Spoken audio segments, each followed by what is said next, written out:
This is Rich from iRadio and the S.I.R.E.N. We're here with Tim Sult from Clutch. What's going on, Tim? How's everything going? Going good. Just doing a little food trucking and warming up for the show.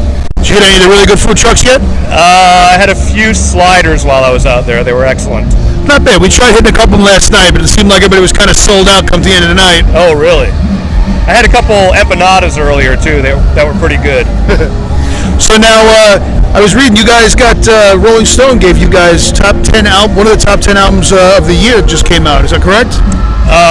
For the new album, Psychic Warfare? I believe it's for that, yeah. I have not heard that. This is the first time I've heard that. See that? Now we're passing it along for you. That's good. The album's not even out, and we're already top 10 of the year.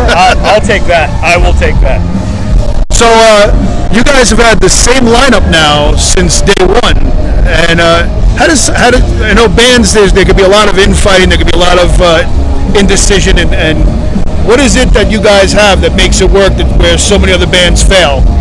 I'm not quite sure. People ask that question a lot, and I really don't have a good answer for it.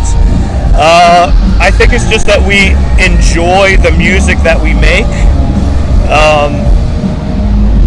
First and foremost, we go into the jam room and try to write songs that please us first. And luckily we have fans that enjoy listening to our songs as well. So it's really a hard question to answer.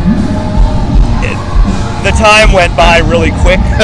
Maybe that's what happened. We were on tour so much, we just didn't have any time to look back and say, whoa, we've done it way too much, let's stop. Now, do you find that do you guys do more of a collective writing, or do you have certain members are the main writers? Like, what's your creative process with the band? It's all we get together in a room and start throwing riffs out at each other, and eventually we'll have countless song ideas, and Neil will take them, and whatever he hears that he can sing vocals over, he'll come back with a couple ideas, and we'll start to massage the music around the vocals. So it's a true collaborative process, that's for sure. And that's part of what makes all of us want to continue doing it. Sure. Because we're all 100% artistically involved in the whole process. So when was that moment? You going back to now? You got started right out of high school playing guitar. When I started playing guitar? Yeah. I started playing guitar when I was 14. Okay. And when was that moment, for you, like that defining moment where you're standing on stage and you're playing in front of a crowd and you finally realize, Jesus Christ, this is what I want to do with my life? I'm hoping it's going to happen tonight. No, I'm just kidding. The first time we ever played a show, I had no idea what would happen.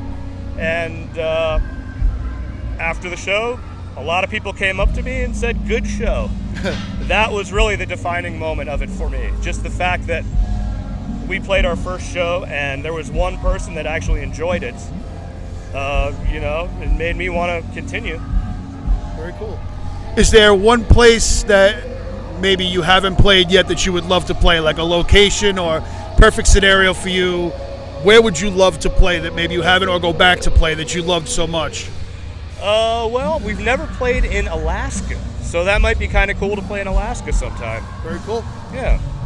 So, what would you say your main influence, like with your guitar playing, who were your influences growing up? When I first started, it was Ritchie Blackmore, Jimmy Page, Randy Rhoads, and I was into the early hair metal stuff too when I was 13, 14 years old. Old Motley Crue and stuff like that. And then I discovered Iron Maiden from there, and I lived in Minnesota when I was younger, and then when I moved to Maryland, I heard hardcore music and punk rock music, so that kind of influenced me for sure. So, early on it was classic rock and metal, and then I got more into punk and hardcore as I got older in high school. Now, I know this has kind of put you on the spot a little bit, but you tour a lot. You guys have been on the road a lot since day one. You have a really good road story you could share without incriminating anyone or causing any marriages to break up? Well, probably not. I'm a very, very, very non-partying person. So I usually stay out of any kind of shenanigans? I honestly, yeah, I stay out of all the proper rock star activities. I'm not very good at that kind of stuff.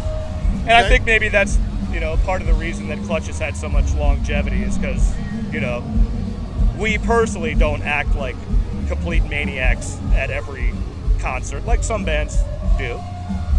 You guys... But as far as road stories go, yeah.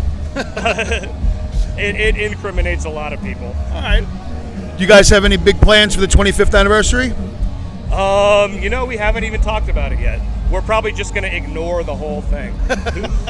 We're going to pretend that we're a brand new band and that Psychic Warfare is our first album. That's awesome. So, what's on the horizon now for Clutch? What do we see coming down the line? What are some big plans? I mean, you have the new album coming out. It's going to be dropping soon. And what's the next step for you guys? Where are we heading from here? We're going to be doing a lot of touring. We'll be out all October,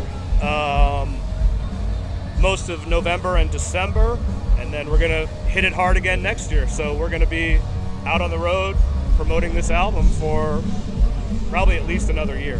Very cool. Very cool. I want to thank you so much for stopping by and talking to us. Cool. Thank you very much. For iRadioUSA and the S.I.R.E.N, this is Rich Z with Tim Sult. Rock on.